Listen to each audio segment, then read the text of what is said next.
Were you ever out in the great alone, when the moon was awful clear, and the icy mountains hemmed you in with the silence you most could hear? With only the howl of a timber wolf, and you camped there in the cold, a half-dead thing in a stark dead world, clean mad for the muck called gold. While overhead, green, yellow and red, the north lights swept in bars, then you've a hunch what the music meant, hunger and night and the stars. And hunger not of the belly kind that's banished with bacon and beans, but the gnawing hunger of lonely men for a home and all that it means. For a fireside far from the cares that are, for walls and a roof above, but oh so cramful of cosy joy, and crowned with a woman's love. A woman dearer than all the world, and true as heaven is true. God, how ghastly she looks in her rouge, the lady that's known as Lou. Then on a sudden the music changed, so soft that you scarce could hear, but you felt that your life had been looted keen of all that it once held dear, that someone had stolen the woman you loved, that her love was a devil's lie, that your guts were gone and the best for you was to crawl away and die.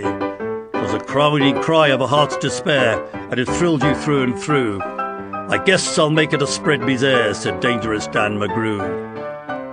The music almost died away, then it burst like a pent-up flood, and it seemed to say, repay, repay, and my eyes were blind with blood.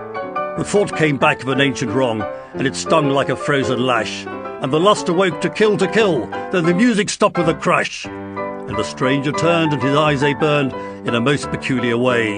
In a buckskin shirt that was glazed with dirt, he sat and I saw him sway. Then his lips went in a kind of grin, and he spoke and his voice was calm. And boys, says he, you don't know me, and none of you care a damn. But I want to state, and my words are straight, and I'll bet my poke they're true, that one of you is a hound of hell, and that one is Dan McGrew. Then I ducked my head and the lights went out, and 2 guns blazed in the dark. And a woman screamed and the lights went up, and 2 men lay stiff and stark.